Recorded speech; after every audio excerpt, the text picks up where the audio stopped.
네, 안녕하세요. 선한스타 로로쌤입니다. 자, 2021년 11월 23일 화요일 시황방송 시작하도록 하겠습니다. 자, 먼저 다우지수입니다. 다우지수는 현재 휴식 구간이다 라고 말씀을 드렸습니다. 사상 최고치 달성 후에 충분히 휴식을 취하고 있다. 35,800포인트 전일 회복 시도는 나왔는데 제롬 파월 연준 의장 연임을 결정했습니다. 그러면서 이제 브레이너드 이사 같은 경우는 부의장으로 지명이 됐어요. 그러면서 이제 살포시 조금 더 눈치 보기를 하고 있다 정도로 생각하시면 될 것 같습니다. 나스닥 같은 경우는 장중에 사상 최고치를 다시 한번 돌파하면서 16,212포인트까지 올라갔었는데 유지되지 못하고 마이너스 1.26%의 하락을 보였습니다. 이 브레이너드 이사가 부의장으로 지명되면서 좀 매파적으로 돌아서는 거 아니냐, 연준의 정책이 좀 변화하는 거 아니냐라고 우려감이 국채 금리도 슬쩍 올라가고 하면서 일부 반영이 되고 있습니다. 그래도 바이든 대통령이 기존부터 계속 주장하던 것이 기존의 정책의 연속성을 강조해 왔습니다. 그래서 제롬 파월 의장 기존 의장을 현 의장으로 다시 한번 재신임하는 결과가 나왔는데 그렇다라고 하면 연준 의장이 워낙 신중한 사람이다라고 제가 꾸준히 말씀드렸습니다. 갑작스럽게 태도를 돌변하면서 갑자기 매파적으로 돌아서거나 할 가능성은 낮습니다. 신중하게 보면서 적당히 이제 항상 해왔던 말대로 물가 안정, 최대 고용 이 부분이 달성되면은 그리고 될 가능성이 있으면 그때 통화 정책의 변경이라던가 이렇게 좀 이제 좀 우직하게 좀 움직이는 신중한 사람이다라고 말씀을 드렸기 때문에 갑작스럽게 여러분들이 좀 우려감을 크게 갖거나 할 필요는 없을 것 같다라고 보시면 됩니다. 대신 이제 브레이너드 의사가 이제 부의장으로 지명됐으니까 민주당에서 원하는 기후에 대한 대응이라던가 인플레이션에 대한 대응이라던가 정책적인 대응 이런 부분에 대해서는 조금 더 목소리가 높아질 수는 있다 정도까지만 확인하시면 됩니다. 자, 중요한 거는 우리나라 증시인데 나스닥 영향력도 있고 그리고 오늘 이제 전두환 전 대통령 별세 소식이 있었죠. 그래서 정치적인 부분은 다 제외하더라도 그래도 기존의 대통령이라는 이름에 이제 사진이 걸려 있기 때문에 증시는 이렇게 정계나 재계 쪽에 작년에도 이건희 회장 같은 경우가 이제 별세 소식이 있었죠. 그렇게 되면은 보통 코스닥의 기관들이 살짝 압력을 가합니다. 작년 모습을 좀 보여드릴게요. 10월 25일이었으니까 그때가 일요일이라 월요일 날 여기 있네요. 장대음보 월요일 날이었습니다. 이날이 이제 3.88%까지 하락을 하면서 낙폭을 좀 키웠었는데 보통 2, 3%대의 하락이 한 차례는 나오게 됩니다. 장중에. 그래서 당일날은 이거를 한국식 주식시장의 추모라고 해야 될 추모의 움직임이라고 해야 될지 봐야 될지 모르겠는데 전통적으로 보통 한 2, 3%대의 하락이 한 번씩 나옵니다. 그래서 오늘 같은 경우에는 딱히 이 정도까지 밀릴 이유가 있었나 싶은 분들도 계실 텐데 조정을 받을 필요성이 있는 구간이었고 코스닥이 그리고 이런 영향력이 있었다라고 생각하시면 됩니다. 그래서 오늘 코스닥 같은 경우가 이제 코스피는 양호했지만 코스닥 같은 경우가 이제 1020포인트를 살짝 단기적으로 이탈하면서 이거 우려감 있는 거 아니야 생각하실 수 있는데 숨고르기 정도라고 생각하시면 될 것 같습니다. 그리고 그거에 대해서 좀 핑계거리 정도가 나왔다 보시면 되고 수급 동향을 확인해 보시면은 그렇게까지 시장이 어마어마한 부담을 주는 정도는 아니에요. 대신 이제 기관들이 말씀드렸듯이 기존에도 기관들이 일부 좀 부담을 주는 정도의 수급을 만들고 그렇다고 해서 그 어마어마하게 매도량을 쌓아가지고 시장을 아예 박살내거나 하는 현상은 나오지는 않습니다. 보통은 한 2, 3일 정도 사이에 이제 회복할 수 있는 정도 늦어도 일주일, 2, 3일에서 일주일 사이면은 회복할 수 있는 정도의 살짝의 부담 정도 주는 정도다 생각하시면 될 것 같아요. 그래서 1020포인트만 회복하면 또 이 부분도 또 문제 없기 때문에 하루만에라도 회복하는 건 어렵지 않은 구간입니다. 그래서 바로 회복하느냐 아니면은 한번 건드리고 또 회복하느냐 이런 차이 정도라고 생각하시면 되고 크게 여러분들이 너무 걱정하실 필요는 없다라는 거 참고하시기 바랍니다.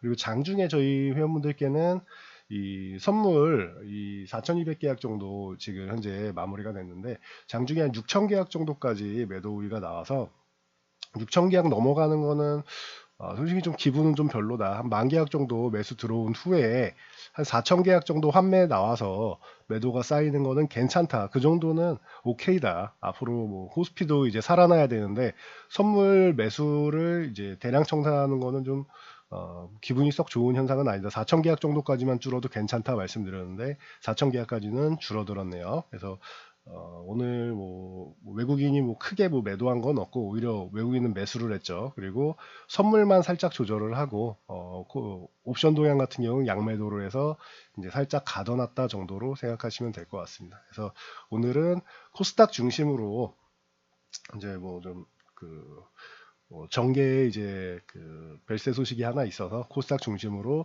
살짝 이제 부담을 줬다 생각하시면 되고 코스피 같은 경우는 그냥 양호한 이 뭐 흐름이었다 보시면 될 것 같습니다. 그래서 뭐 0.5% 정도 하락이 나왔는데 3,000 흔들기 정도 나왔고 코스피는 뭐 아직까지는 역시나 약세권이기 때문에 3,050이라도 일단은 회복하는 걸 좀 기다려야 된다라고 말씀드렸습니다. 그러기 위해서 선물 매수를 크게 청산하지 않았어야 되는데 한 4,000계약 정도 청산하는 정도면은 꽤 마음에 드는 정도로 마무리 잘 했다라고 보시면 됩니다.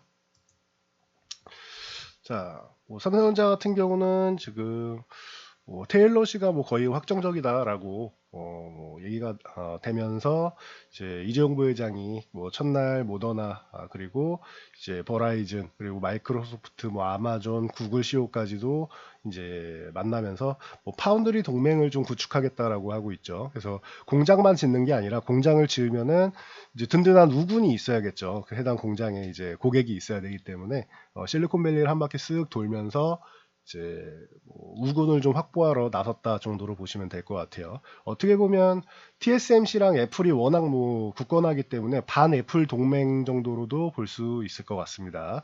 참고하시고요. 자, 전일 램테크놀로지에 대해서 말씀을 드렸었는데 소식을 들려드렸었는데 오늘까지 뭐 좋은 모습 보이다가 이 특허 내용 같은 경우는 사실이긴 한데 이 내용이 이 뉴스 기사에는 조금 상이한 부분이 있다라고 하면서 뉴스의 신뢰성에 대해 얘기 나오면서 오늘은 뭐 다시 한번 뭐 급락을 보였습니다. 그래서 참고 정도 하시면 될 것 같습니다. 그래서 이 뉴스가 요즘에 좀 과도하게 좀 이상한 뉴스들이 좀 한 번씩 나오고 가짜 뉴스들도 나오고 하는데 그런 부분들 여러분들이 조금 주의하시기 바랍니다.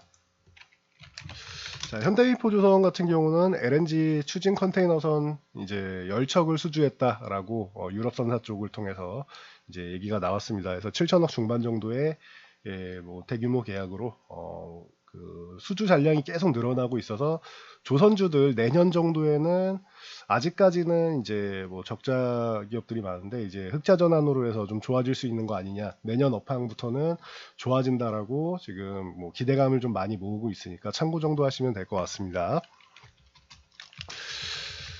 자, 그 체코 폴란드 원전 이 수주를 위해서 팀 코리아 수주 전략 회의를 개최를 했습니다. 그래서 이 부분에 있어서 이제 뭐 일진 파워라던가 뭐 한신기계 같은 종목들이 소폭 반등이 나왔는데 여기서 좀 특이한 동향 같은 경우가 한정기술 같은 경우가 최근에 좀 어려움을 겪었죠. 이게 뭐 한정기술의 원자로 설계 개발단을 이제 사실상 해체한다라고 추진한다라고 해서 지난주에 좀 이슈가 됐었는데 이는 뭐 이제 중단한다라고 합니다. 해체하면 안 되겠죠. 좀 사실 아무리 뭐 탈원전 쪽을 이제 정책적으로 민다 해도 이제 원자로 설계를 할 수 있는 이 개발단을 뭐 해체한다라는 건 사실 좀 이해할 수 없는 정책이 아닌가 싶었는데 다행인 것 같습니다. 그래서 우리나라의 기술력은 좀 지켜줘야겠죠. 그러면서 이제 뭐 수출할 수 있는 부분에 대해서는 뭐 수출을 해야 되지 않겠습니까? 그러니까 이 부분에 대해서는 좀 다행이다라고 보시면 될 것 같습니다. 그래서 한정기술이 뭐 조금 이제 부담을 좀 갖고 있었는데 그나마 좀 다행인 것 같습니다. 자, 이재명 대선 후보가 이제 10조 원 규모의 지능형 전력망 구축을 투자하겠다라고 공약을 했습니다. 그러면서 옴니 시스템이 이제 뭐 과거부터 뭐 LX 일렉트로닉 그리고 이제 옴니 시스템 같은 경우가 과거에 이명박 정권 때 지능형 전력망 얘기 나왔을 때 대장이었죠. 그래서 다시 한번 뭐 움직임이 좀 나왔다라고 보시면 될 것 같습니다. 그래서 옴니 시스템하고 누리플렉스 같은 경우가 뭐 대표적으로 지금 오늘은 움직였다 보시면 될 것 같습니다. 자, DPC 같은 경우는 그동안 뭐 계속 뭐 얘기가 나왔었죠.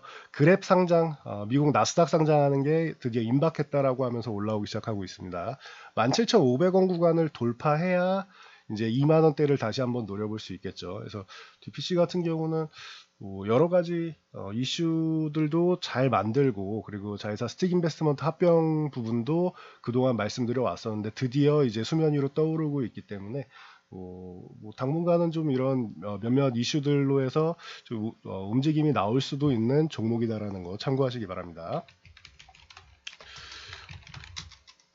자, 케어레스 같은 경우는 이제 카카오가 휴먼스케이프를 인수한다라는 소식에 이 휴먼스케이프의 이제 지분을 보유한 이제 이력이 이제 부각되면서 이제 오늘 뭐 상승이 나왔습니다. 최근에도 이미 뭐 한 차례 이렇게 윗골이 달고 쪼르륵 밀렸었는데 다시 한번 뭐 지분 관련 부분이 부각이 되었다라고 보시면 될 것 같습니다. 그래서 오늘 관련 이슈는 이 정도까지로 마무리하고 물러가도록 하겠습니다. 자, 영상이 도움되셨다면 좋아요와 댓글, 알람 설정 하나씩 해주시고요. 영상 잘 참고해서 모두 안전투자하시기 바랍니다.